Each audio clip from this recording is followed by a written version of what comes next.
Di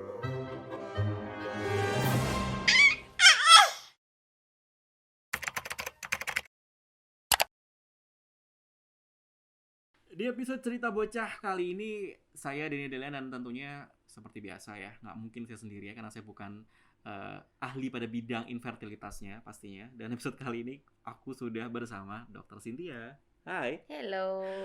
How are you, Dok? Good. Good, very good. Harus Apalagi sehat. di tengah masa pandemi seperti Harus ini. selalu sehat. Dan kita selalu menerapkan prokes yang super ketat. Dan kalau kita ngomongin masalah prokes yang ketat, Dok, ini tuh banyak sekali orang-orang di luar sana tuh yang pengen banget promil, cuman nggak tahu nih, Dok. Nggak taunya apa sih? Nggak tahu memilih promil yang tepat buat mereka itu apa. Nah, boleh tahu nggak sih, Dok, sebenarnya promil itu ada apa aja, Dok? Ya, promil itu adalah program hamil ya bagi yang di luar nggak aware dengan kata-kata promil. Jadi program hamil dimulai apabila seorang pasangan sudah menikah selama 1 tahun tanpa kontrasepsi dan juga berhubungan yang teratur 2-3 kali, tapi belum terjadi kehamilan. Nah, pada saatnya mereka datang ke kita, itu belum promil sebenarnya, karena harus masuki tahap pemeriksaan terlebih dahulu toh. Jadi di perempuannya konsultasi terlebih dahulu. Yang kedua tuh ultrasonografi USG gitu. Yang ketiga bisa HSG atau di bocah biasanya kita punya HIFOSI. Nah, yang terakhir paling utama juga adalah pemeriksaan suaminya, sperma analisa. Apabila keempat hal itu sudah diketahui, baru kita akan tahu kan sebenarnya problemnya di mana sih? Di istrinya kah, di suaminya kah, atau bahkan kombinasi keduanya, atau bahkan dua-duanya normal. Setelah itu, kalau misalnya kita udah tahu, baru kita masuk ke program hamil. Program hamil sebenarnya ada 3.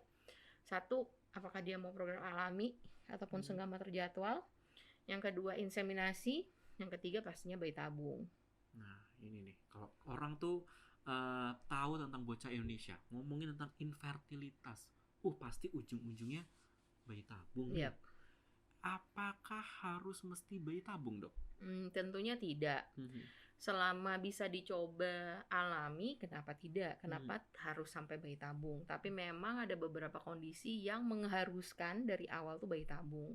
Contohnya, kalau pada istri, 1 itu adalah kedua saluran tubanya itu tersumbat. Kan nggak bisa tuh ya, jalurnya lewat mana spermanya ketemu gitu.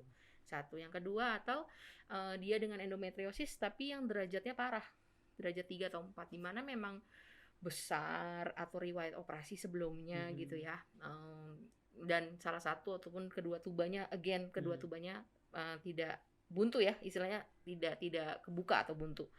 Nah, 1 lagi yang pasti kalau seandainya suaminya memang spermanya nggak ada, jadi dia bisa ejakulasi tapi tidak ada pelurunya istilahnya.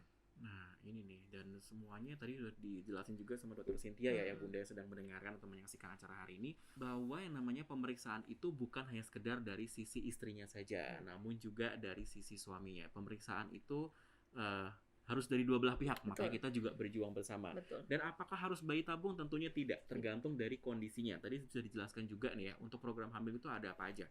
Ada inseminasi buatan, IVF atau bayi tabung, dan juga yang senggama terjadwal ya, Dok ya. Nah, sebenarnya gimana sih, Dok, menentukan apakah tadi kan dokter bilang tergantung situasinya seperti apa, kondisinya seperti apa. Apakah seseorang yang masih pasangan muda, tadi kalau dokter bilang syaratnya adalah 1 tahun dan mereka belum hamil, itu bisa dikatakan kita dan perlu diwajibkan untuk pemeriksaan. Kapan sebaiknya seorang pasangan suami istri itu bisa datang? Apakah mungkin lebih cepat lebih baik datang, atau masih harus nunggu dulu 1 tahun dulu deh? Yep. Dan apa gitu, Dok? Apakah harus normal dulu atau gimana? Yep. Kalau untuk pemeriksaan nggak harus nunggu 1 tahun sebenarnya. Jadi the sooner the better untuk kita mengetahui ada masalah atau tidak. Jadi penanganan cepat justru bisa mendapatkan kehamilan yang jauh lebih cepat kalau ditangani lebih cepat dong.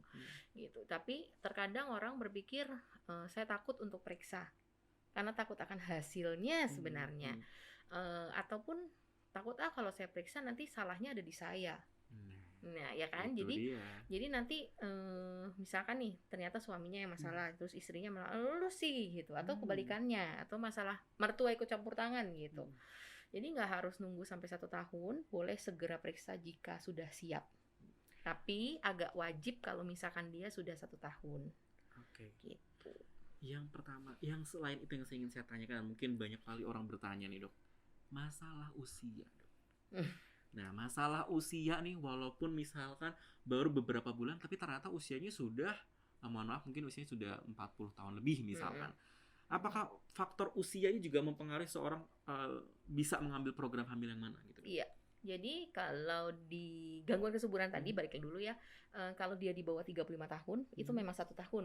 Tapi kalau dia sudah di atas 35 tahun usia perempuannya bukan lakinya ya. Kalau di atas 35 tahun sebaiknya dalam waktu 6 bulan sudah periksa. Gitu. Jadi dilihat dulu dari faktor usia dulu.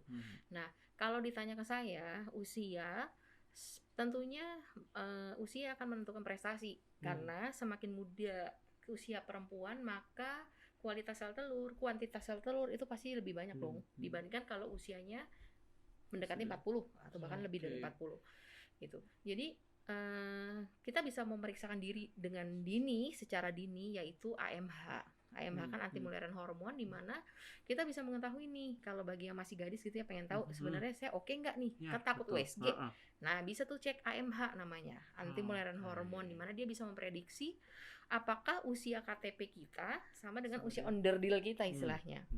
Gitu. Kalau misalkan sama ataupun lebih muda ya syukur lah. Tapi kalau misalkan ternyata usia baru 25 tahun, men sudah ngaco, tiba-tiba AMH-nya 0, wow, perlu harus waspada ya, gitu ya. Itu sangat-sangat waspada. Betul. Gitu.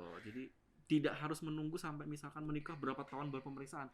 Lebih cepat lebih baik juga ya dok ya, supaya penanganannya bisa lebih cepat lagi karena kita semua berpacu pada masalah usia. Betul, karena kita punya pos menopause. Laki-laki nggak punya pos. Nah, itu dia nih. Jadi ke perempuan kita berpacu dengan waktu. Ya. Dan semuanya akan mempengaruhi keberhasilan dari program hamilnya apa. Betul. Dan semuanya tadi sudah dijelasin juga sama Dr. Cynthia. Nggak melulu loh harus bayi tabung. Betul. Jadi dok, berapa persentase keberhasilan untuk program hamil tersebut dok? Yap. Jadi kalau kita ngomongin program alami yang selama ini mereka lakukan hanya berhubungan biasa tanpa diapa-apain tuh hanya kurang lebih 3-4% loh. Itu. Nah, yang masuk yang kedua adalah senggama terjadwal kan. Senggama terjadwal di mana si perempuannya kita kasih penyubur gitu misalkan. Itu akan meningkatkan persentase keberhasilan 8-12%.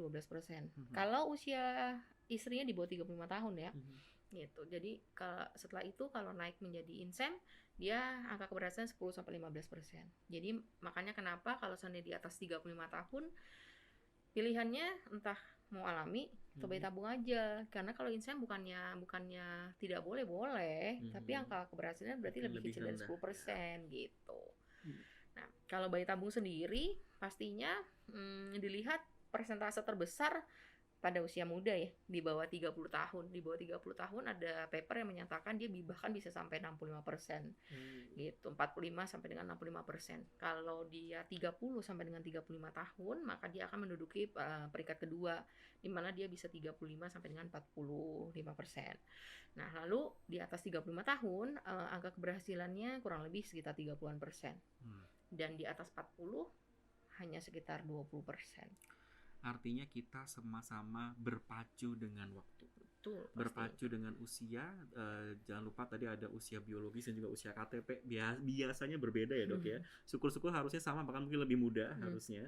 Tapi kalau misalkan itu terjadi, usia biologis kita ternyata jauh lebih tua dibanding dengan usia KTP kita, so ini harus lebih waspada dan hati-hati. Dan tadi kita sempat bahas juga ya dok ya tentang infertilitas, apa saja itu program hamil. Ada program hamil alami, inseminasi, dan juga bayi tabung. Selanjutnya, di episode selanjutnya kita akan bahas mengenai banyak hal tentang bayi tabung. Thank you Dr. Cynthia. Kita ketemu di next episode. Saya Delian, undur diri.